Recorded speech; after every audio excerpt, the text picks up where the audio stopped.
Em primeiro lugar, gostaria de agradecer ao pessoal da Claves e o pessoal da editora da Brasport por terem me convidado para vir aqui falar um pouquinho sobre os desafios da investigação do cybercrime. Agradeço muito por essa oportunidade e espero corresponder à expectativa. Tive uma dúvida em ser um pouco mais específico, um pouco mais macro na questão das dificuldades. Vou fazer um meio termo, até porque sei que depois esse material vai ficar na web, né, no vídeo da web. Então, em algumas situações mais específicas, a gente é melhor, por uma questão até estratégica, não falar determinadas coisas. Para começar, a nossa ideia é trazer realmente aquilo que nos incomoda durante uma investigação policial, por exemplo. Então, os desafios, sejam eles técnicos, legais, ou até mesmo da questão, vamos dizer assim, daquilo que os provedores podem nos fornecer, realmente isso é o que retarda, se não dificulta, retarda em uma investigação policial. Geralmente, quando a gente fala em cybercrime, a gente pensa logo em vários aspectos, né? O primeiro deles é a questão da engenharia social, que eu vou falar um pouco mais daqui a pouco, mas um enfoque que se dá, e a mídia dá bastante isso, é a questão do desconhecimento dos usuários e que provoca necessariamente a questão do maior número ou do aumento do número de crimes praticados através da internet. A outra questão, além do desconhecimento, é claro, a questão do aumento do número de usuários na internet. Nós temos 1/4 da população brasileira totalmente ativa na web e outro 1/4 que esporadicamente acessa, mas a gente ainda tem metade da população brasileira para ser inserida digitalmente e naturalmente que a gente vai ter um aumento não proporcional ao número de cybercrimes, mas vai ter um aumento em razão disso, porque a questão tecnológica cada vez mais vai estar disponível para a população. Uma outra coisa que a gente já sabe que falta é uma interação maior entre os órgãos públicos e empresas. Vou dizer para vocês que nesse período de 7 anos que trabalho na área, que estudo a área, eu não recebi, a não ser semana passada, depois de conhecer pessoalmente o pessoal da Kaspersky, eu nunca tinha recebido um relatório de um ataque na web, de uma empresa antivírus. E todas as empresas antivírus, elas têm, além dos relatórios que elas produzem, que são de conhecimento público, como o do F-Security, agora há poucos dias, em relação à questão das pragas virtuais em mobile. Então, eles têm questões mais específicas, aquilo que interessam para que a gente pudesse ou aportar numa investigação ou até mesmo iniciar uma investigação a partir daquilo ali. Outra questão que a gente sabe que existe são policiais sem treinamento. Nós não temos e eu vou falar um pouco mais sobre a questão, uma análise nacional disso. Nós temos aí principalmente em nível estadual, não estou falando aqui em nível federal, o objetivo é falar das polícias civis estaduais. E os órgãos estaduais sem estrutura. Eu me lembro quando nós começamos lá no estado, era eu e mais 3 agentes que trabalhávamos na questão de iniciar uma investigação. Posteriormente, é claro, com a questão de academia de polícia, vieram mais 5 agentes. Então, era eu e mais 8 agentes que trabalhávamos na delegacia de polícia e, claro, tentávamos dar um andamento na questão dos crimes cibernéticos que eram lá registrados. O que a gente não pensa em termos de cybercrime? Essa palavrinha aqui que eu tenho procurado trazer ou enfocar por onde eu vou, que é a questão da inteligência cibernética. A gente não faz uma análise, uma produção de conhecimento com base no todo. A gente fica trabalhando caso a caso, quando tem uma necessidade, vai atrás do conhecimento. Não é uma coisa que circula tranquilamente, nem em nível de inteligência, esses dados, esses conhecimentos nessa área do cybercrime. Então seria interessante, por exemplo, eu saber de um novo golpe que está sendo praticado na web e foi detectado aqui no Rio de Janeiro e que provavelmente pode ser aplicado lá no Rio Grande do Sul, vai ser aplicado no Paraná, vai ser aplicado em qualquer lugar do país. Mas por quê? Porque assim eu posso ter uma atividade proativa.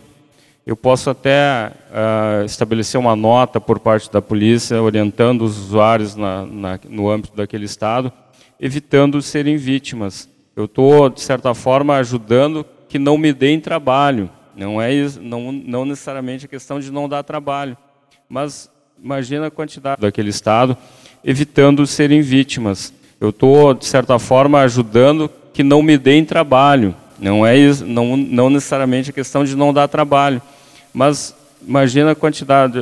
A questão, por exemplo, de um site de e-commerce totalmente falso, criado com um domínio falso, registro de CNPJ, baseado em dados totalmente falsos, mas que foi registrado lá o CNPJ, a empresa, o site hospedado em São Paulo, o domínio registrado na Paraíba e quando a vítima faz o depósito ou é para Minas Gerais ou é para Mato Grosso.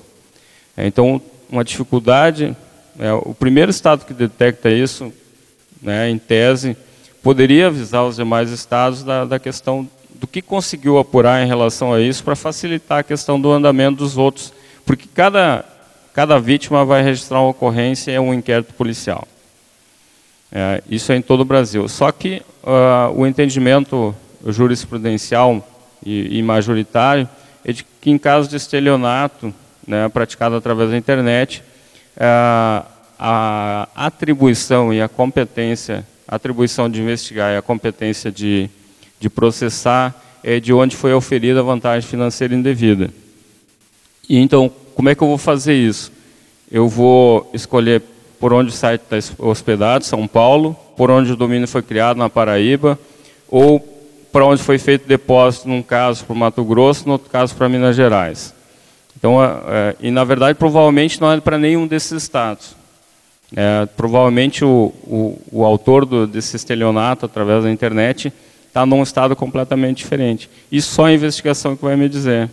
Mas eu tenho um entrave que eu posso chegar, embora explique para o juiz isso, lá no Rio Grande do Sul, ele pode me dizer, olha, isso aqui não é atribuição do Rio Grande do Sul, isso aqui é atribuição ou de São Paulo, ou da Paraíba, ou de Minas Gerais, ou do Mato Grosso.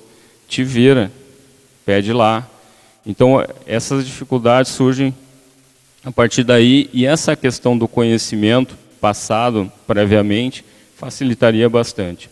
A questão de falta de padronização, na questão da investigação, tanto de condutas, desde a questão da coleta de evidências em nível inicial, quanto na questão sequencial, são, vamos dizer assim, não são efetivamente ordenadas, ou seja, não são padronizadas no âmbito nacional.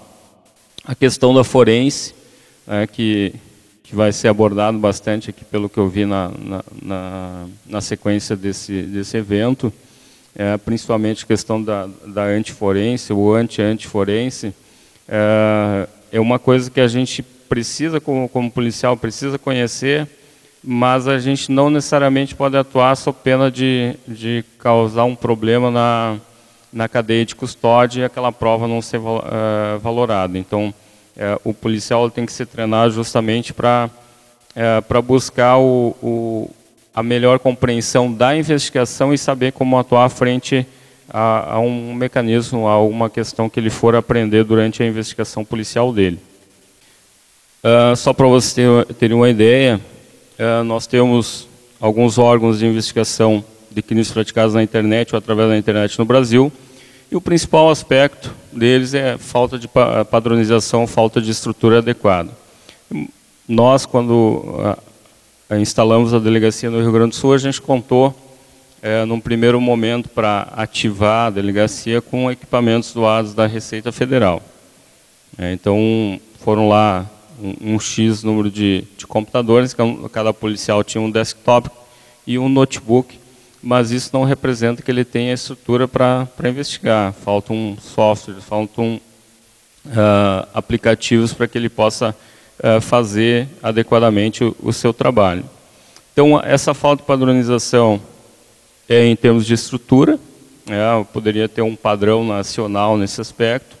Em métodos de investigação, até isso eu e o Igor, nós colocamos isso no livro, tentando dar uma sequência lógica para o processo investigativo, não quer dizer que é o mais adequado, né, mas é aquilo que a gente vivencia no dia a dia, aquilo que a necessidade nos fez criar. A questão do treinamento também não é plenamente satisfatória, porque eu tenho experiência de, por exemplo, ter ministrado aula em 2009 em Rondônia, de investigação de crimes pela internet, e hoje tem alunos de lá que me contatam ainda porque esqueceram do assunto, que são assuntos mais técnicos e que o aluno não recorda. O dia a dia da atividade policial, da investigação é outro, e a questão da investigação do cybercrime, ele precisa de um conhecimento específico ou pelo menos de termos técnicos, né? Então a questão do treinamento ele tem que ser constante. A troca de informações, ela também, eu já acabei falando, ela não é automática, ela depende de eu conhecer, por exemplo, o César lá do Nordeste, eu conhecer a doutora Nádia Sergipe, de conhecer o doutor Irlano Acre e assim por diante. É de conhecimento mais pessoal do que propriamente da questão técnica. O tratamento desses dados, informações, tem muita informação que não interessa para a minha investigação, mas que eu acabo colhendo durante essa investigação, que eu poderia muito bem, né, ter um banco de dados nacional e esse banco de dados ser visível para todos que trabalham nesse tipo de investigação. E a outra questão na coleta de evidências digitais, né, pelo menos aquela coleta prévia. Não existe um ditame, um regramento legal que estabeleça isso, né. Quando a gente faz isso, vai com base em algumas recomendações internacionais e, dependendo de como ela for coletada, essa evidência, como ela faz parte de um processo, de um inquérito policial, vai fazer parte depois de um processo, ela pode vir a ser contestada a forma de coleta dessa evidência por um bom advogado. Então, todos esses problemas a gente tem. Então, status que nós temos com delegacias, com status de delegacia. O Paraná, São Paulo, Rio Grande do Sul, aqui no Rio. O Pará, embora seja o Pará, mas o Pará é a principal fonte de ataques de fraudes eletrônicas em meio bancário, pelo menos o ano passado era, não sei como é que está esse ano. Então, Minas Gerais também tem, Espírito Santo. E nós temos alguns estados com órgãos diferenciados, principalmente na questão de, não de instaurar um inquérito, mas de auxiliar numa investigação. E cada estado com nome diferente, tem até nome de boi aqui, né, de raça de boi, Jersey, praticamente, né, só uma brincadeira. O pessoal da Bahia instalou há pouco tempo, agora em maio, esse grupo especial de repressão aos crimes eletrônicos. O Distrito Federal talvez é um dos mais antigos nesse modelo, de apenas orientar, de colher a prova e repassar. O Mato Grosso, que criou, se não me engano, em 2010, o GCAT, e o Rio Grande do Norte aqui, tem o pessoal aqui que é o UNICAT. Então, são órgãos com nomes diferenciados e atribuição não necessariamente de iniciar e complementar uma investigação, mas de dar apoio a outros órgãos. Em processo de criação ou inexistência, né, o Piauí tem treinamento agendado para outubro, o Mato Grosso e Amazonas já anunciaram a criação de delegacia neste ano. O Maranhão tem um treinamento ou em outubro ou novembro de 2012. Santa Catarina, para você ter uma ideia, anunciou a delegacia em 2009, até hoje não ativou. Ou seja, o outro problema que a gente tem, que a gente depende do interesse político, né, do secretário de segurança do governo do estado querer instalar uma delegacia de polícia. E alguns outros estados aqui já tiveram um treinamento, mas ainda não tem um órgão específico e deixaram a cargo de todas as delegacias atender os casos de cybercrimes. Bom, o principal método, né, de crime, a metodologia, o modus operandi é a engenharia social.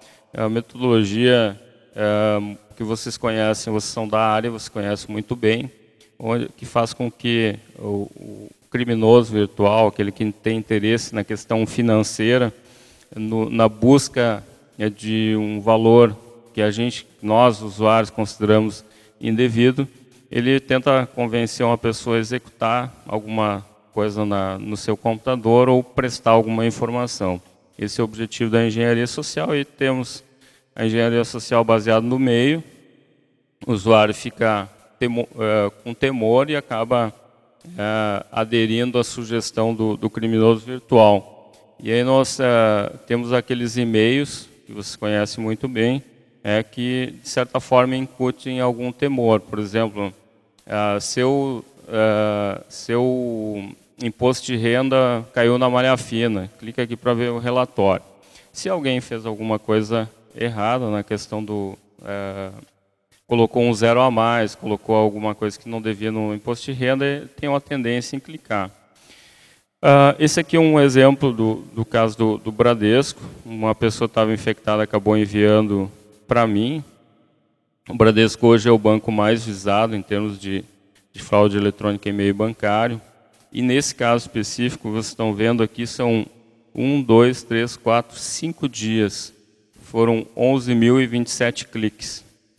Se a gente pegar a questão do valor que é disseminado pela Febraban, dizendo que 1 bilhão de reais é o valor em fraudes eletrônicas bancárias por ano, a gente tem uma média aí de 2 milhões de reais por fraude eletrônica bancária.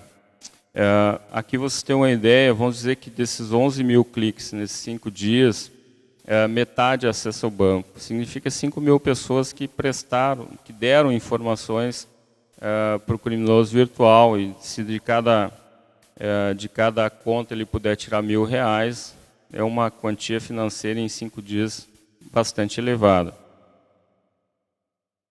É claro que a questão da fraude eletrônica bancária, dificilmente o criminoso virtual vai conseguir fazer sozinho. Ele sempre tem um intermediário, sempre tem o laranja que vai buscar, que ele vai trabalhar com esse grupo para conseguir fazer as devidas transferências, pagamento de boletos e assim por diante.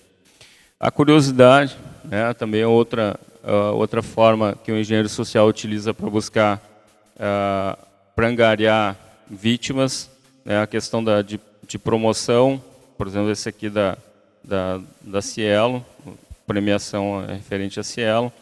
A engenharia social, que é baseada na ganância. Quem não quer dinheiro no Brasil, né? Ou seja, as pessoas estão sempre buscando. Hoje tem muita, até não coloquei aqui, mas tem muita empresa sendo vítima desse tipo de situação, não necessariamente na ganância, mas porque ela troca necessariamente e-mails com os seus fornecedores, com seus clientes. E ela recebe comprovantes de pagamento, comprovantes de depósito, e quando chega um e-mail parecido com isso, geralmente alguém da área do setor financeiro acaba clicando onde não deve, e aí acaba tendo situações como nós tivemos lá no Rio Grande do Sul. Uma das empresas teve um prejuízo num dia apenas de R$438 mil. Ou seja, o cartão dela, a autorização dela, que foi conseguida pelo criminoso virtual, dava possibilidade de não fazer transferência apenas de R$1.000, mas de valores bem maiores, que era o que ela vinha fazendo no dia a dia. Então, foram pagas, se não me engano, de 8 a 9 DARFs, documento de arrecadação de Receita Federal de outra empresa, que estava devendo para a Receita Federal, e também algumas outras contas. É claro que, nesse caso, o Banco do Brasil ingressou com ação, inclusive, contra a Receita, porque a Receita não devolve, dificilmente devolve, e foi o primeiro caso no Brasil que a Receita Federal devolveu o valor, né, para a empresa, para o Banco do Brasil, no caso, porque geralmente a Receita não devolve e considera pago. Então, a Receita devolveu e considerou aquele título como não pago. Agradecer aqui o Antises pelo bullying agora de manhã, pela internet, aí, né, com o Thiago também, não sei se o Thiago chegou a ver. O Antises colocou no Twitter agora de manhã que antes eram as duplas sertanejas, né? Depois foi o Thiago Bordini e o Jordan Bonagura, e agora são o Emerson e o Igor Jorge, é isso? As duplas? Tá bom. Brincadeira, viu? Então, essa engenharia, por exemplo, esse aqui é o caso clássico de fraude 419 SCAN, né, que ainda é bastante comum, né, inclusive no Brasil tem bastante vítima, tem algumas que deixam de registrar o fato porque são, vamos dizer assim, ficam extremamente envergonhadas de terem pedido um valor, e esse valor financeiro geralmente é alto. E o principal caso hoje vamos dizer, de uma espécie de fraude 419 SCAN é o pessoal os estelionatários que oferecem droga pela internet. Oferece cocaína, maconha, LSD e tudo. As pessoas encomendam, pagam, fazem o depósito e, claro, que não recebem a droga encomendada. E, com certeza, não vão até a delegacia registrar a ocorrência, né, dizendo que encomendaram a droga pela internet. Então, são várias variantes que existem nessa questão. Uma variante que existiu em 2009 foi de oferecer um filhote de uma raça, um filhote de cachorro de uma raça da Inglaterra, custa R$6.000 o filhote, oferecia pela internet e de graça. A pessoa que se interessava ligava e dizia, olha, eu tenho interesse em receber. E o estelionatário dizia, não, tudo bem, eu dou o cachorro, só que você tem que pagar o frete de tal estado até o seu estado. E o frete geralmente era R$300, R$400, né, que é o natural. Então o golpe consistia justamente nessa questão do pagamento do frete. E tem uma outra variante já mais em termos de telefonia, que é passar um fax. O fax que o pessoal recebeu lá no Rio Grande do Sul, dizia que eles tinham sido... Era como se fosse um ofício normal do Poder Judiciário de São Paulo, dizendo que a pessoa tinha sido vitoriosa numa ação contra a empresa tal, que tinha direito de receber X mil reais, né, em torno de R$20.000, e que para retirar tinha que entrar em contato com o telefone. Quando a pessoa ligava, atendia 5º Cartório Civil do Foro de São Paulo. Pois não. Aí, não, eu recebi um fax aqui dizendo que eu fui vitorioso. A pessoa nem se lembrava que não tinha contratado advogado, que não tinha entrado com a ação. Mas ela se interessava pela questão financeira. E onde consistia a questão do golpe? O golpe consistia justamente em que o estelionatário dizia, para você receber o dinheiro tem que pagar as custas processuais. Aí davam a conta, a pessoa depositava e não via que era uma conta pessoal e não do Poder Judiciário de São Paulo. Então a pessoa tão dominada pela questão da ganância acabava caindo nessa.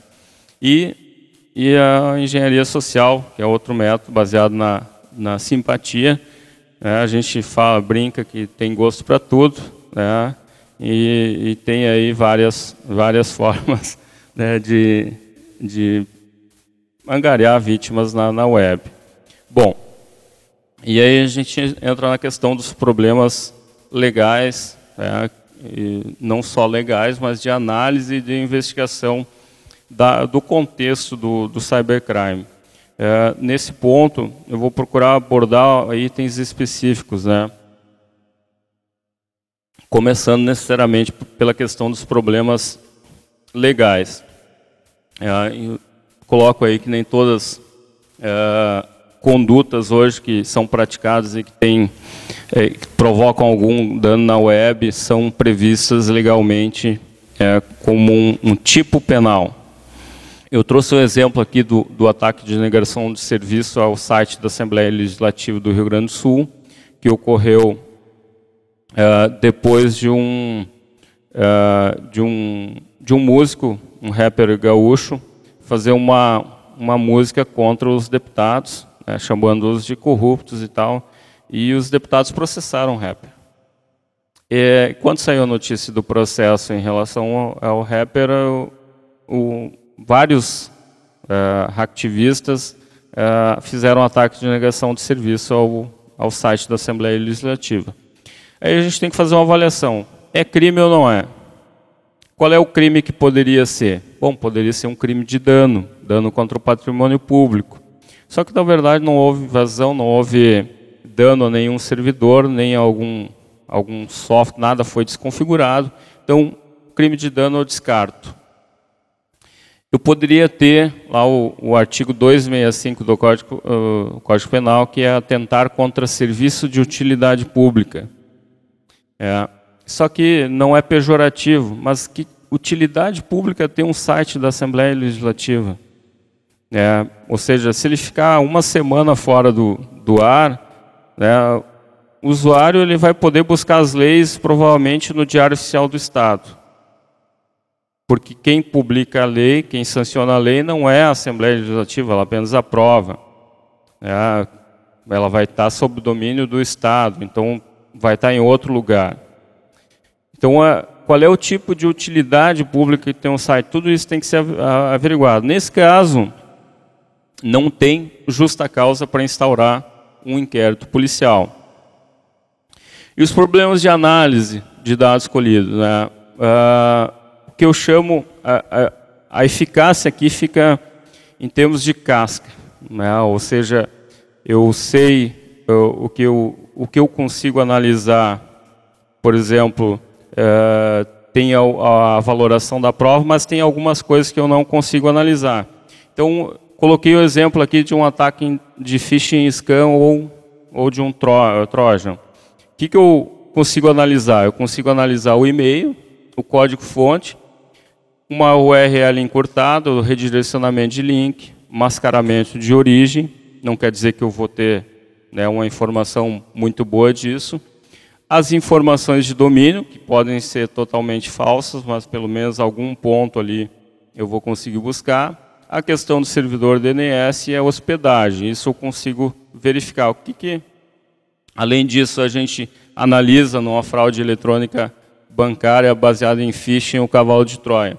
Os dados sobre a fraude executada, então a origem do IP, o pagamento de fatura, boleto, transferência de valores, as retiradas, etc. Isso tudo a gente consegue verificar. O que a gente não consegue analisar? Falta conhecimento. Fazer uma engenharia reversa em cima do malware. Isso geralmente tem uma dificuldade maior. Em regra, a página de redirecionamento dos dados ou o banco de dados do criminoso virtual, eu até, pelos dados que eu posso obter durante a investigação, eu até posso conseguir os dados. Mas se eu não tiver uma ordem judicial para coletar aqueles dados daquele banco e utilizar na investigação, essa prova pode ser contestada depois. Então, tudo isso eu tenho que cuidar.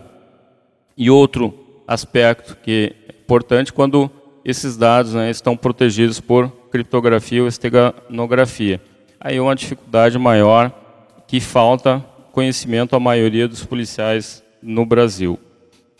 Bom, problemas então na questão da investigação criminal. Quais são os problemas mais comuns? O problema mais comum é que a gente tem que seguir a lei. Então, todo e qualquer procedimento baseado na lei, ele é mais demorado. Então a gente pega casos simples como crimes contra a honra, que é o mais comum, vamos dizer assim, 70% a 80% dos crimes são de crimes contra a honra no Brasil através da internet, redes sociais, Facebook, Twitter, Badu, AskFM e Companhia Limitada. Geralmente o que era para ser um termo circunstanciado de ocorrência, ele vai se tornar um crime de menor potencial ofensivo com 100, 200 folhas de investigação, que vai demorar, dependendo do contexto, 4, 5 meses. O outro aspecto, daí a gente volta lá para a questão legal, é que uma parte dos provedores de conteúdo alegam que, como os servidores deles estão fora do Brasil, eles não precisam obedecer à lei do Brasil, e sim à lei de origem, onde estão devidamente hospedados os conteúdos. E aí você tem que fazer uma cooperação internacional em matéria penal que tem determinados requisitos. Por exemplo, Estados Unidos tem que ter violência e ameaça à pessoa. Então não é só a questão de um crime contra a honra que vai te propiciar buscar essa informação fora do Brasil. É claro que daí você pode tentar buscar essa informação em termos de cooperação civil. E aí a vítima tem que procurar um advogado para isso também. A gente pode usar as mesmas armas, né, do que os cybercriminosos, porém a gente depende, na maioria das vezes, né, embora o Marco Civil venha colocar uma restrição total, toda e qualquer informação tem que ser feita, toda e qualquer informação obtida numa investigação de cybercrime tem que ser com ordem judicial. Hoje a gente tem algumas exceções, né, por contrato do provedor com o seu cliente. Vamos citar o caso, por exemplo, do Mercado Livre. O Mercado Livre, alguns dados da Microsoft, por política dela, a gente consegue também sem a necessidade de ordem judicial. Isso para dados cadastrais e de logs. Para a questão de conteúdo, a gente nem fala, só com ordem judicial. E outro aspecto, né, que nós temos aí um problema comum é a falta de cuidado na cadeia de custódia das evidências digitais. Vou citar um caso lá do Rio Grande do Sul, acho que eu tenho tempo ainda, de uma investigação. Fizeram um defacement num site de um site de um volume de acesso bastante grande e colocaram lá uma menção racista. Praticaram um crime de racismo. Só que o cara, quando fez isso, ele colocou lá by hacker fulano de tal, o nome hacker dele, e disse, Alegrete também tem hacker. Está aqui a cidade, porque não tem problema, até porque a outra referência não vou colocar. Então ele colocou 2 referências e mais. Ele criou um domínio fora do país, na Samoa, e fez um envio de e-mail para a direção da empresa invadida, assumindo a invasão. Então eu tinha elementos, em 2 horas de levantamento de dados, só em fontes abertas na web, a gente conseguiu identificar ele. Só que, para fazer essa correspondência certa, determinada, objetiva e sem erro posterior, é claro que a gente pegou a informação do IP, verificou de quem era e pediu uma ordem judicial a esse provedor de acesso à internet. Quando voltou, fecharam as 2 informações, ou seja, aquilo que a gente tinha colhido em fonte aberta realmente fechava com os dados do IP de acesso. Onde é que houve o problema? Só demorou 1 mês e meio para o provedor de serviço de internet mandar a informação. Esse foi o principal aspecto. Quando foram cumprir o mandado de busca e apreensão na casa e no local de trabalho do sujeito, ele chegou e perguntou, isso aqui é do site daquele partido nacional? Meu pessoal nem sabia que ele tinha invadido o site pelas áreas de inteligência dos 3 partidos, 2 anos atrás, não sei se recordam, e ele acabou confessando a invasão num desses sites de partido. O problema foi que, como era interior, pessoal tinha cumprido mandado de busca à tarde. O policial, que era de outra delegacia, bateu a curiosidade e à noite, né, pegou o computador do suspeito e ligou sem preservar a evidência. Então, praticamente jogou toda a prova fora porque criou um log, fuçou na máquina sem o devido cuidado. Embora tenha sido devidamente orientado, mas isso acontece por quê? Por causa, não tem a questão de esperar. A prova estava toda formada, não precisava jogar fora a investigação fazendo esse tipo de conduta, né? Bom, o importante, né, alguns aspectos de correção. O ideal seria uma maior interação e integração de conhecimentos entre polícias civis e federais.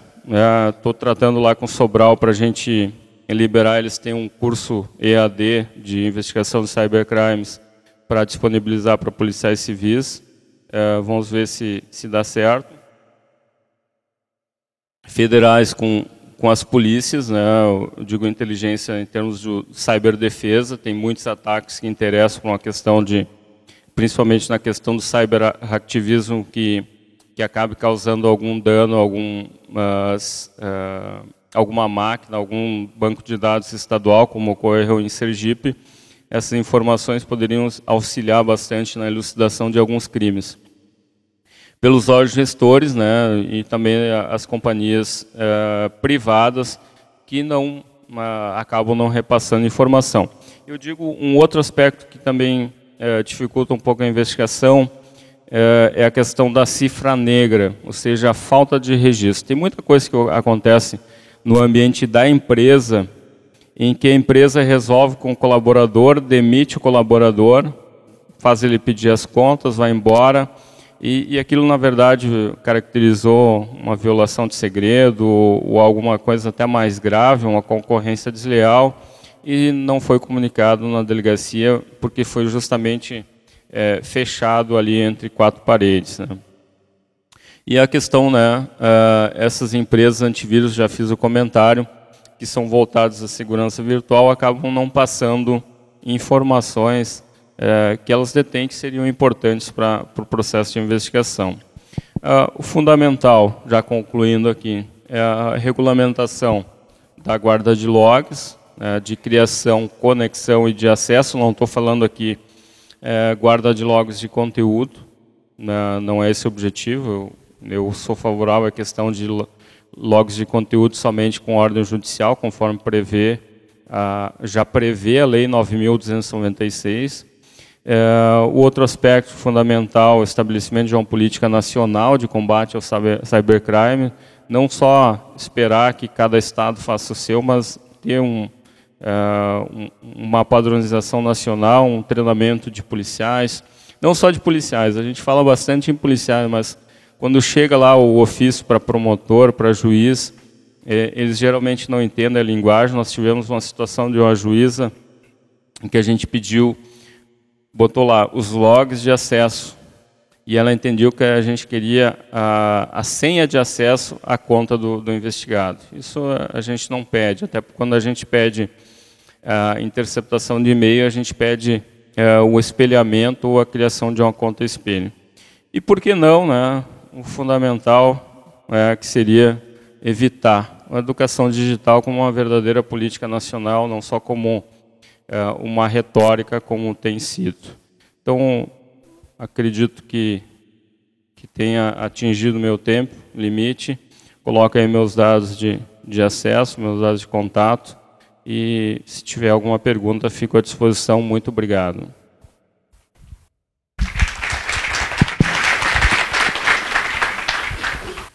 Eu trabalhei durante alguns anos em um banco.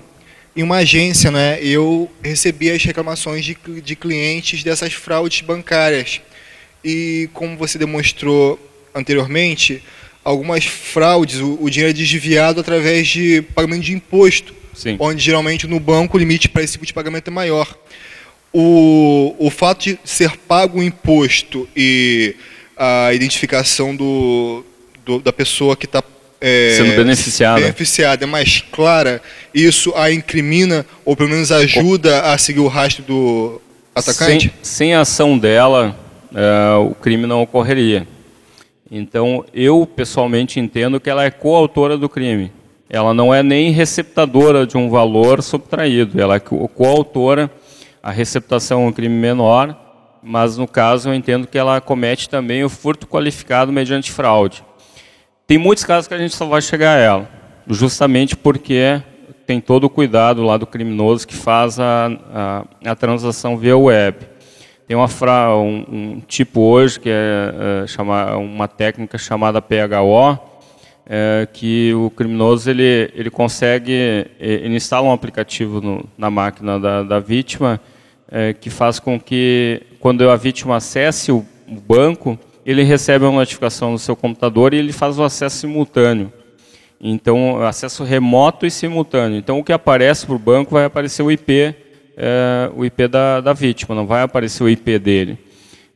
E o problema que acontece nesse caso é que, geralmente, a vítima, quando viu que foi vítima de fraude, acaba formatando a máquina, jogando fora a evidência e acaba prejudicando a questão do processo investigativo. Então, você tem que ter outros meandros, tem que entender o padrão de comportamento para buscar um foco onde trabalhar com a prova. Muitas vezes você consegue, mas tem que compreender bem essa parte técnica, e procurar adequar isso à parte legal também. Bom dia. O site da nossa empresa, para fazer uns 6 meses, teve um caso interessante. Ele começou a ser vítima de um esquema de validação de cartão de crédito roubado. As pessoas pegavam aquelas listas na internet, ou sei lá como, num ponto de vazamento, e por um erro do nosso site, o sistema de antifraude estava inoperante, eles estavam validando 100, 200 cartões, tentando achar um que funcione. A gente detectou o problema, porque finalmente os 3 cartões passaram no mesmo dia, compra esquisita, fomos ver, tinha um monte de coisa no log. A gente pegou aquilo tudo e levou para a polícia. O que foi falado? Não foi cometido nenhum crime, porque a gente não foi subtraído, não houve uma compra, os cartões eram roubados, mas como eles não funcionaram, não havia um crime. E eles quase que se recusaram a registrar o boletim de ocorrência. Teve que mandar um advogado para fazer isso, para provar que isso na verdade existe um crime associado, que 3 compras funcionaram, eram baixos valores, mas de qualquer forma havia um crime ali. Como é que você vê essa questão da polícia não ter menor interesse de investigar coisas que são obviamente complicadas, do tipo 6.556 cartões roubados, que eu tinha os números das transações, quer dizer, alguma coisa a ser investigada. E por que a polícia não tem esse interesse? Olha, eu vou te dizer que conduta eu adotaria, eu não vou questionar a conduta de quem atendeu o seu caso.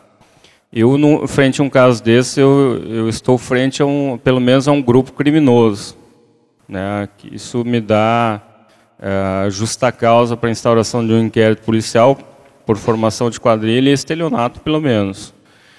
E que poderia me levar a prisões de uma atuação nacional. E claro que essa seria a minha conduta como delegado de polícia. Não vou nem questionar o que foi deixar de fazer, mas eu vejo aí como um estelionato. É claro que vocês detectaram, e aí a questão do crime tentado. E aí a investigação ela teria que continuar justamente para detectar outros casos consumados ou verificar o comportamento desse grupo criminoso. Porque se você quiser, hoje você compra informações de cartão de crédito no Orkut, no Facebook, qualquer lugar. Hoje em dia tem informações de ID, de cartão de crédito. Então é fácil reunir isso. O problema tem que pegar alguma coisa válida, né? E por isso que muita gente acha que não caracteriza crime, porque algumas questões algumas já foram bloqueadas e não tem como ele cometer o crime, né, com aquele tipo de cartão. Foi isso que o delegado falou, mas eu acho que como a pessoa está tentando cometer um crime, eu imaginei que... Bom, o fato é que não necessariamente caracteriza a tentativa, tem que avaliar toda a situação. Eu te diria que eu instauraria um procedimento de investigação, não necessariamente frente à tua situação, mas frente a todo o contexto, que provavelmente eu estou frente a um grupo organizado, uma quadrilha, que trabalha só com isso. Então eu procuraria investigar a sequência disso aí. Obrigado. Emerson. Lá atrás do pilastro. Emerson, qual é para você, qual é a legislação ideal hoje para você realmente fazer um trabalho de investigação e punir criminosos virtuais? E o que ela difere em relação àquelas legislações que estão tramitando no Congresso Nacional? Tá? E a segunda questão é, você acha que qualquer legislação deveria partir do Executivo, do Legislativo, ou teria que ser uma coisa negociada em consenso com vocês que trabalham na ponta?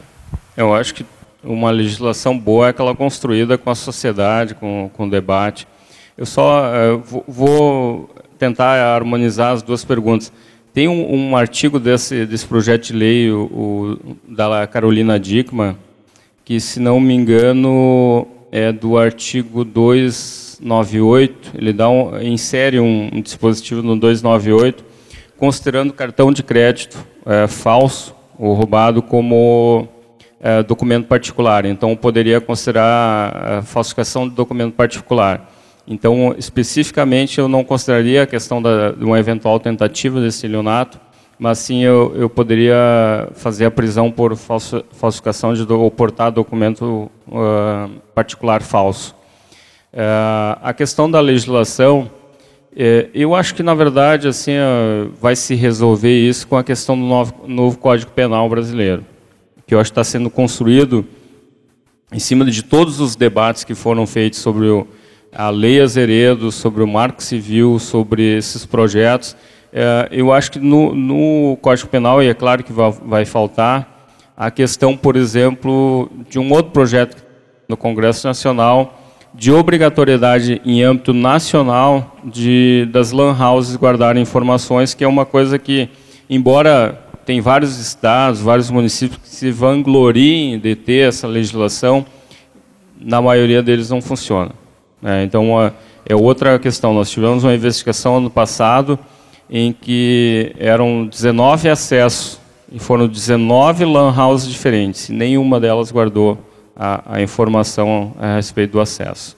E, claro, e tinha algumas delas que tinham filmagem, mas quando chegava a informação do provedor de conteúdo, provedor de acesso à internet, 2 ou 3 meses depois de iniciar a investigação, aquela informação do circuito fechado de TV já não tinha mais. Então, a construção da legislação, acho que é o mais ideal. É o mais ideal, e aqui está no Código Penal, no novo Código Penal, lá no Congresso Nacional, se não me engano, o projeto 262, me corrige, doutor Walter, é o que mais está adequado e que provavelmente não vai ter tanto debate como teve esses outros. Doutor Emerson, obrigado mais uma vez. Eu acredito que ainda vai ficar aqui mais um pouco no evento? Vou ficar depois, se alguém quiser adquirir o livro, tá à venda, tá à venda ali embaixo, pela editora, e vou estar disponível ali para atendê-los. Doutor Emerson.